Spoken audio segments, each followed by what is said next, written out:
ಆತ್ಮೀಯ 4 ಸಾರಿಗೆ ನಿಗಮದ ನೌಕರ ಬಂಧುಗಳೇ ನಮಸ್ಕಾರ. ಬಂಧುಗಳೇ, ನಿನ್ನೆ ನಡೆದಂಥ ವಿಚಾರನ ಎಲ್ಲ ಮಾಧ್ಯಮಗಳಲ್ಲೂ ನೋಡಿದ್ದೀರಾ ಮತ್ತು ಸಾಮಾಜಿಕ ಜಾಲತಾಣಗಳಲ್ಲಿ ನೋಡಿರುವಂಥ ವಿಚಾರ ಏನಪ್ಪ ಅಂತಂದರೆ, ಸನ್ಮಾನ್ಯ ಸಾರಿಗೆ ಸಚಿವರಾದಂಥ ಭೈರತಿ ಬಸವರಾಜರವರು ಹಲವಾರು ಬಸ್ಗಳಿಗೆ ಹತ್ತಿ ಹೇಗೆ ಏನು ಅಂತ ವಿಚಾರಿಸಿದ್ದಾರೆ ಅನ್ನುವಂಥದ್ದು ಮತ್ತು ಏನೇನು ಇನ್ಸಿಡೆಂಟ್ ಆಗಿದೆ ಅನ್ನುವಂಥದ್ದನ್ನು ತಾವೆಲ್ಲ ನೋಡಿರುವಂಥದ್ದು. ನಾನು ಈ ಸಂದರ್ಭದಲ್ಲಿ ಮಾನ್ಯ ಸಾರಿಗೆ ಸಚಿವರಿಗೆ ಕೇಳೋದಿಷ್ಟೇ, ನೀವು ಬಂದು ತನಿಖೆ ಮಾಡುವಂಥದ್ದು ಸ್ವಾಗತಾರ್ಹ, ಮಾಡಿ, ಬೇಡ ಅಂತ ನಾನು ಹೇಳಲ್ಲ. ನೀವು ಇವತ್ತು ಸಂವಿಧಾನ ಓದಿ ಇವತ್ತು ಸಚಿವರಾಗಿರುವಂಥವ್ರು ಮತ್ತು ಹಲವಾರು ಬಾರಿ ಶಾಸಕರು ಕೂಡ ಆಗಿದ್ದೀರಾ, ಸಂವಿಧಾನ ಭಾಳ ಅರ್ತಿದ್ದೀರಾ. ಆದರೆ ನಿಮ್ಮ ಮಾತಿನ ದಾಟಿ ಏನಿದೆ, ಒಂದು ಭಾರತ ದೇಶದ ಪ್ರಜೆಗೆ ಯಾವ ರೀತಿ ಗೌರವ ಕೊಡಬೇಕು ಅನ್ನುವಂಥದ್ದು ನಿಮಗೆ ಅರಿವಿದೆಯಾ? ಅದು ತಿಳಿದಿದೆಯಾ? ಅದು ತಿಳಿದಿದ್ದಿದ್ರೆ, ನೀವು ಆ ಸಂವಿಧಾನನ ಅರ್ತಿದ್ದಿದ್ರೆ, ಇವತ್ತು ನೀವು ಒಬ್ಬ ಡ್ರೈವರು ಒಬ್ಬ ಕಂಡಕ್ಟರ್ಗೆ ಕೊಡ್ತಾ ಇರುವಂಥ ಮಾತಿನ ಏನು ವಿಚಾರ ಇದೆ ಆ ದಾಟಿ ಸರಿಯಲ್ಲ. ಯಾಕೆಂದರೆ ಒಬ್ಬ ಗೌರವಾನ್ವಿತ ಸಚಿವರಾಗಿ ನೀವು ತನ್ನದೇ ಆದಂಥ ಸಂಸ್ಥೆಯ ನೌಕರರಿಗೆ ಮಾಡುವಂಥ ಅಪಮಾನ ಇದು. ಅರ್ಥ ಮಾಡ್ಕೊಳ್ಳಿ. ನಿಮ್ಮ ದಾಟಿ ಏಕವಚನದಲ್ಲಿ ಮಾತಾಡೋ ಥರ ಮಾತಾಡ್ತಾ ಇದ್ದೀರಾ. ಖಂಡಿತ. ಯಾಕೆ ಅಂತಂದರೆ ಇದನ್ನು ನಾವು ಖಂಡಿಸ್ತೇವೆ.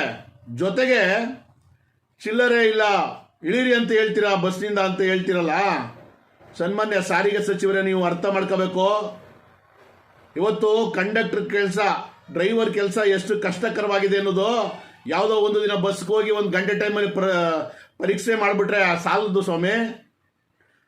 ಪ್ರತಿ ಡಿಪೋಗಳಲ್ಲಿ ನೀವು ಪ್ರತಿಯೊಬ್ಬ ನಿರ್ವಾಹಕರಿಗೆ 50 ರಿಂದ 500 ರೂಪಾಯಿ ಗಂಟ ಚಿಲ್ಲರೆ ಕೊಡಿ ಒಂದು ಬ್ಯಾಗ್ಗೆ. ಸಾರ್ವಜನಿಕರ ಜೊತೆ ಯಾವುದೇ ರೀತಿ ಗಲಭೆ ಆಗಲ್ಲ, ಗಲಾಟೆ ಆಗಲ್ಲ. ಒಂದು 50 ರೂಪಾಯಿ ಮಾತ್ರ ಇಟ್ಕೊಳ್ಳುವಂಥ ಅವಕಾಶಗಳಿದೆ. ಅದು ಚಿಲ್ಲರೆನ ಯಾರು ಎಲ್ಲಿಂದ ತರಬೇಕು? ಡ್ರೈವರು, ಕಂಡಕ್ಟರ್ಗಳು. ನೀವು ವ್ಯವಸ್ಥೆ ಮಾಡಿ ಸ್ವಾಮಿ. ಸಂಸ್ಥೆಯಿಂದ ಮಾನ್ಯ ನ್ಯಾಯಾಲಯ ಏನು ಹೇಳಿದ್ರು ತಾವು ಅರ್ಥ ಮಾಡ್ಕೊಂಡಿದ್ದೀರಾ? ಚಿಲ್ಲರೆ ಕೊಟ್ಟು ಸಹಕರಿಸಿ ಅಂತ ಎಲ್ಲ ಕಡೆ ಬೋರ್ಡ್ ಹಾಕಿದಿರಲ್ಲ, ಅದು ಬೋರ್ಡ್ಗೆ ಮಾತ್ರ ಸೀಮಿತ ಆಗಿದೆ. ಸಾರ್ವಜನಿಕರು ಚಿಲ್ಲರೆ ಕೊಟ್ಟರೆ ಈ ಸಮಸ್ಯೆ ಬರಲ್ಲ. ಈಗ ನೀವು 100 ರೂಪಾಯಿ ಕೊಟ್ಟಿರಿ, 12 ರೂಪಾಯಿ ಟಿಕೆಟ್ಗೆ, 6 ರೂಪಾಯಿ 7 ಟಿಕೆಟ್ಗೆ 100 ರೂಪಾಯಿ ಕೊಟ್ಟಿದ್ದೀರಿ. 88 ರೂಪಾಯಿ ಚಿಲ್ಲರೆ ಎಲ್ಲಿಂದ ತಂದು ಕೊಡಬೇಕು? ಇವತ್ತು ಶಕ್ತಿ ಯೋಜನೆ ಜಾರಿಯಾಗಿ ಮಹಿಳೆಯರು ಪುಕ್ಸಟ್ಟೆ ಓಡಾಡ್ತಾ ಇದ್ದಾರೆ, ಅದರಿಂದ ಹಣ ಬರಲ್ಲ. ಮತ್ತೆ ಹಲವಾರು ರೀತಿ ಪಾಸ್ಗಳು ಕೊಟ್ಟಿದ್ದೀರಾ ನೀವು. ಸ್ಟೂಡೆಂಟ್ ಪಾಸ್ಗಳು, ಸೀನಿಯರ್ ಸಿಟಿ ಪಾಸು, ಹೀಗೆ ಹಲವಾರು ಪಾಸ್ಗಳಿದ್ದಾವೆ. ಇವತ್ತು ಹಣ ಬರಲ್ಲ ಸ್ವಾಮಿ. ಬಂದಿರೋ ಹಣದಲ್ಲಿ ಚಿಲ್ಲರೆ ಎಲ್ಲಿಂದ ತರ್ತಾರೆ? ಒಂದು ನಿರ್ವಾಹಕನಿಗೆ ಇಷ್ಟೇ ತಗೊಂಡೋಗ್ಬೇಕು ಅಂತ ರೂಲ್ಸ್ ಇದೆ, ಹಣ ಇಟ್ಕೋಬೇಕು ಅಂತೇಳಿ.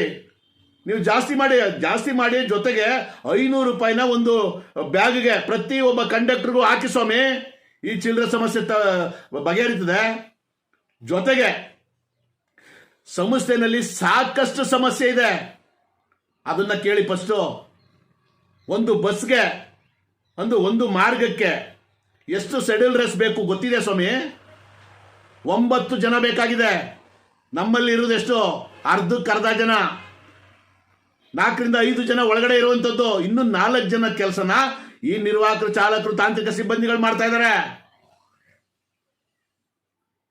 ಜೊತೆಗೆ ಬಸ್ಗಳಿಗೆ ಬಿಡಿ ಭಾಗಗಳು ತರಿಸ್ತಾ ಇಲ್ಲ ಅಂತ ಡಿಪೋಗಳಲ್ಲಿ ಗೋಳು ಇಕ್ಕತ್ತಾ ಇದ್ದಾರೆ, ಬಾಯಿ ಬಡ್ಕತ್ತಾ ಇದ್ದಾರೆ.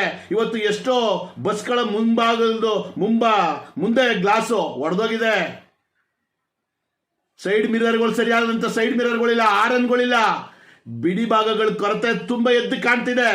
ಮತ್ತೆ ಏನು TTMC ಬಸ್ ಸ್ಟ್ಯಾಂಡ್ಗಳಿದಾವಲ್ಲ, ಮೊದಲು ಅಲ್ಲಿ ಹೋಗಿ ಪರೀಕ್ಷಣೆ ಮಾಡಿ ಯಾವ ರೀತಿ ವ್ಯವಸ್ಥೆ ಇದೆ, ಯಾವ ರೀತಿ ಅವ್ಯವಸ್ಥೆ ಇದೆ ಅಂತೇಳಿ. ಕುಡಿಯೋ ನೀರು ವ್ಯವಸ್ಥೆ ಏನಿದೆ, ಶೌಚಾಲಯದ ವ್ಯವಸ್ಥೆ ಏನಿದೆ, ಎಷ್ಟು ಹದಗೆಟ್ಟಿದೆ ಅನ್ನೋದನ್ನ ಪರೀಕ್ಷೆ ಮಾಡಿ. ಜೊತೆಗೆ ಈ ಕೇಂದ್ರ ಕಚೇರಿಗಳಲ್ಲಿ HODಗಳು ಅಂತ ಏನಿದ್ದಾರೆ ಅಧಿಕಾರಿಗಳು, ಒಂದೇ ಜಾಗದಲ್ಲಿ 3 ವರ್ಷಕ್ಕಿಂತ ಅಂತ ಹಲವಾರು ವರ್ಷಗಳಿಂದ ಗೂಟ ಪೆಟ್ಕೊಂಡು ಕೂತಿದ್ದಾರೆ.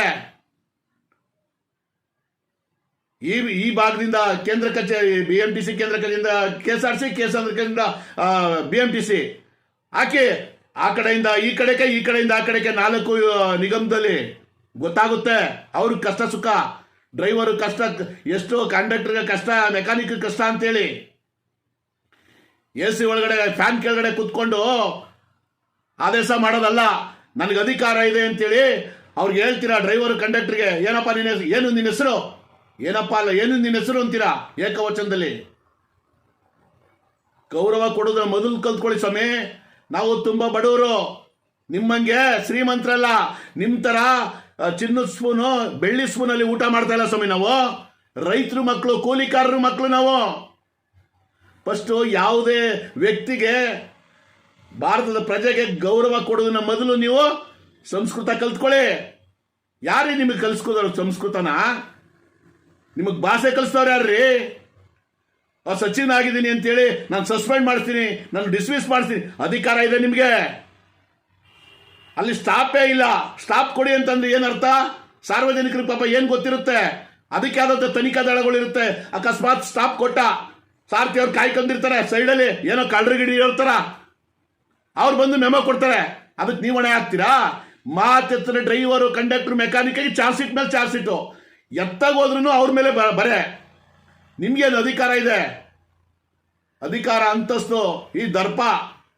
ಸನ್ಮಾನ್ಯ ಸಾರಿಗೆ ಸಚಿವರೇ, ನಿಮ್ಗೆ ಅಷ್ಟು ಕಳಕಳಿ ಇದ್ರೆ ಸಾರ್ವಜನಿಕರಿಗೆ ಎಷ್ಟು ಅನ್ಯಾಯ ಆಗ್ತಿದೆ ಅಂತ ನೀವು ಹೋಗಿ ತನಿಖೆ ಮಾಡ್ತಾ ಇದ್ರಲ್ಲ, ಅದೇ ಡ್ರೈವರು ಕಂಡಕ್ಟರ್ಗೆ ಎಷ್ಟು ಅನ್ಯಾಯ ಆಗ್ತಿದೆ ಅಂತ ನಿಮಗೆ ಗೊತ್ತಿದೆಯಾ? ಇವತ್ತು ಹಿಂದಿನ ಸರ್ಕಾರ 20% ಜಾಸ್ತಿ ಮಾಡ್ತಾ, 15% ಜಾಸ್ತಿ ಮಾಡ್ತಲ್ಲ 2020ರಲ್ಲಿ. ಅದ್ರದ್ದು ಇನ್ನೂ 12 ತಿಂಗಳು ಅರಿಯರ್ಸ್ ವಿಚಾರ ಕೊಡಬೇಕಾಗಿದೆ. ಜೊತೆಗೆ ನೀವು 1/4/2025ರಿಂದ ಜಾರಿ ಮಾಡಿದ್ರಲ್ಲ, ಅದ್ರದ್ದು ಅರಿವು ಗೊತ್ತಿದೆ ನಿಮಗೆ? 1/1/2024ರಿಂದ ವೇತನ ಜಾಸ್ತಿ ಆಗ್ಬೇಕಾಗಿರುವಂಥದ್ದು. ಕಳೆದ ಬಾರಿ 15% 20ರಲ್ಲಿ ಆಗಿರುವಂಥದ್ದು ಈಗ ಅದಕ್ಕಿಂತ ಜಾಸ್ತಿ ಆಗಬೇಕು ಹೊರತು ಕಮ್ಮಿ ಹೆಂಗಾಗುತ್ತೆ? ನಿಮ್ ಇಷ್ಟ ಬಂದಂಗೆ ನಿಮ್ಗೆ ಹೆಂಗ್ ಬರ್ತದೆ ಅಂತೇಳಿ ಆ ರೀತಿ ನೀವು ನಮ್ಮ ನೌಕರ ಮೇಲೆ ದಬ್ಬಾಳಿಕೆ ಮಾಡ್ತಾ ಇದ್ದೀರಲ್ಲ. ಫಸ್ಟ್ ನಮಗೆ ಕೊಡಬೇಕಾದನ್ನ ಕೊಡಿ ಸ್ವಾಮಿ. ನಮಗ್ ಕಷ್ಟನೂ ಕೇಳಿ. ಈಗ ಆಲಿಸ್ತೀರಲ್ಲ 10 ಬಸ್ಸಲ್ಲಿ ಹೋಗ್ಬಿಟ್ಟು ಬರೀ 1 ದಿನ ಹೋದ್ರೆ ಪ್ರಯೋಜನ ಇಲ್ಲ. ಸಾರಿಗೆ ನೌಕರ ಕಷ್ಟ ಏನಿದೆ ಅನ್ನೋದನ್ನು ಕೂಡ ಅರಿಯಿರಿ. ಮಾತೆತ್ತರೆ ನೀವು ಏಕವಚನದಲ್ಲಿ ಮಾತಾಡುವಂಥದ್ದು ಸರಿಯಲ್ಲ. ನಮಗೂ ಗೌರವ ಇದೆ, ಆ ಗೌರವನ ನಮಗೂ ಕೊಡಿ, ನೀವು ಉಳಿಸ್ಕೊಳ್ಳಿ. ಫಸ್ಟ್ ನಮಗ್ ಕೊಡಬೇಕಾದನ್ನ ಕೊಡಿ ಸ್ವಾಮಿ. ಏನು ಸಸ್ಪೆಂಡ್ ಮಾಡ್ತೀನಿ, ಡಿಸ್ಮಿಸ್ ಮಾಡ್ತೀನಿ, ಅಧಿಕಾರ ಅದೇ ಅಂತೇಳಿ ನಿಮ್ಮ ಯೋಗ್ಯತೆಗಳಿಗೆ ನಿಮ್ಗೆ ನಾಚಿಕೆ ಮಾನ ಮರ್ಯಾದೆ ಇದ್ರೆ ನಮಗ್ ಕೊಟ್ಟು ಆಮೇಲೆ ಮಾತಾಡಿ. ದಬ್ಬಾಳಿಕೆ ಮಾಡ್ತಾರೆ ಸಚಿವರು. ನಿಮ್ಗೆ ಅಧಿಕಾರ ಇದೆ ಅಂತೇಳಿ ನೀವು ದಬ್ಬಾಳಿಕೆ ಮಾಡೋದು ಸರಿಯಲ್ಲ. ಇದನ್ನ ನಾವು ಖಂಡಿಸ್ತೇವೆ. ಯಾವುದೇ ಕಾರಣಕ್ಕೂ ನಾವು ಇದನ್ನ ಬಿಡಲ್ಲ, ಖಂಡಿಸ್ತೇವೆ. ನೀವು ಹೇಳಿರೋ ಮಾತನ್ನು ವಾಪಸ್ ತಗೋಬೇಕು. ಬಸ್ ಸ್ಟಾಪ್ ಇಲ್ಲದೆ ಇದ್ರು ಬಸ್ ಸ್ಟಾಪ್ ಕೊಡಿ ಅಂದ್ರೆ ಸಾರ್ವಜನಿಕರಿಗೆ ಏನ್ರಿ ಗೊತ್ತು? ನಮ್ಮ ಅಧಿಕಾರಿಗಳು ಕೇಳಿ ನೀವು, ಎಲ್ಲಿ ಸ್ಟಾಪ್ ಇದೆ ಎಲ್ಲಿ ಸ್ಟಾಪ್ ಇಲ್ಲ ಅಂತ. ಆ ಮಾರ್ಗದ ಸ್ಟಾಪು ಅಲ್ಲಿಲ್ಲ, ನೀವು ಅಲ್ಲಿ ಕೊಡಿ ಅಂದ್ರೆ. ಜೊತೆಗೆ ಚಿಲ್ಲರೆದು ಸಮಸ್ಯೆ 500 ರೂಪಾಯಿ ಒಂದು ಬ್ಯಾಗ್ ಹಾಕಿ ಈ ಸಮಸ್ಯೆ ಕ್ಲಿಯರ್ ಆಯ್ತದೆ. ಆದೇಶ ಮಾಡಿ ನೀವು. ಅದನ್ನ ಬಿಟ್ಟು ಇಲ್ಲಿ ಬಿಡಿ ಭಾಗಗಳಿಗೆ ಮತ್ತೆ ಡಿಪೋಗಳಲ್ಲಿ ಶೌಚಾಲಯ ವ್ಯವಸ್ಥೆ ಮತ್ತೆ ಕುಡಿಯೋ ನೀರು ವ್ಯವಸ್ಥೆ, ಕಾರ್ಮಿಕ ಕಲ್ಯಾಣ ಅಧಿಕಾರಿಗಳು ಏನೇನು ಮಾಡ್ತಾ ಇದ್ದಾರೆ? ಡಿಪೋಗಳಿಗೆ ಹೋಗ್ತಾ ಇದಾರ ಇಲ್ವಾ? ಅಧಿಕಾರಿಗಳು ಡಿಪೋಗಳಿಗೆ ಹೋಗ್ತಾ ಇದಾರ ಇಲ್ವಾ? ಕುಂದುಕೊರತೆಗಳು ಸಭೆಗಳು ಮಾಡ್ತಾ ಇದಾರ ಇಲ್ವಾ ಅನ್ನೋದನ್ನ ಫಸ್ಟ್ ತಾವು ವಿಚಾರಿಸಿ ಸ್ವಾಮಿ. ಆಮೇಲೆ ನೀವು ನೆಕ್ಸ್ಟ್ ಮಾತಾಡಿ ಡ್ರೈವರ್ ಕಂಡಕ್ಟರ್ ಹತ್ರ. ಸಾರ್ವಜನಿಕರ ಸೇವನೆ ನಾವು ಕಷ್ಟಪಟ್ಟು ದುಡಿತಾ ಇದ್ದೀವಿ. ಅರ್ಧ ಬಸ್ಗಳಿಲ್ಲ, ಅರ್ಧ ಸ್ಟಾಫ್ಸ್ ಇಲ್ಲ. ಸುಮಾರು 15,000 ರಿಂದ 20,000 ಜನ ಸ್ಟಾಫ್ ಬೇಕಾಗಿದೆ. 25,000 30,000 ಬಸ್ಗಳು ಬೇಕಾಗಿದ್ದಾವೆ. ಎಲ್ಲಿದೆ ಸ್ವಾಮಿ ನಿಮ್ಮ ಹತ್ರ? ಸರ್ಕಾರದಿಂದ ಇವೆಲ್ಲ ಕೊಡಿ, ನೇಮಕ ಮಾಡಿ. ಫಸ್ಟ್ ಬಸ್ಗಳು ತಗೊಳ್ಳಿ, ಸಾರ್ವಜನಿಕರ ಸೇವೆ ಆಮೇಲೆ ಮಾಡಿ. ಬಿಡಿ ಭಾಗಗಳು ಕೊಡಿಸಿ ಡಿಪೋಗಳಲ್ಲಿ. ಮಾತೆತ್ತರೆ ಬಾಯಿಗೆ ಬಂದಂಗೆ ಮಾತಾಡ್ತೀರಿ. ಇದನ್ನು ನಾವು ಖಂಡಿಸ್ತೇವೆ. ದಯಮಾಡಿ ನೀವು ಸಮಯ ಕೇಳಬೇಕಂತೇಳಿ ನಾವು ಒತ್ತಾಯಿಸ್ತೇವೆ. ಸಾರಿಗೆ ಸಚಿವರೇ, ಇದು ಈ ವಿಡಿಯೋ ಮುಖಾಂತರ ನಿಮಗೆ ನೀವು ಮಾತಾಡಿರೋ ವಿಚಾರದಲ್ಲಿ ಸಾರಿ ಕೇಳಬೇಕು, ಇಲ್ಲ ಅಂದ್ರೆ ನಿಮಗೆ ಈ ಧಿಕ್ಕಾರ ಕೂಗ್ತೇವೆ ಅಂತೇಳಿ ಈ ವಿಡಿಯೋ ಮುಖಾಂತರ ನಿಮಗೆ ಈ ಸಂದೇಶ ತಿಳಿಸ್ತಾ ಇದ್ದೇವೆ. ನಮಸ್ಕಾರ. ಜೈ ಹಿಂದ್, ಜೈ ಕರ್ನಾಟಕ ಮಾತೆ.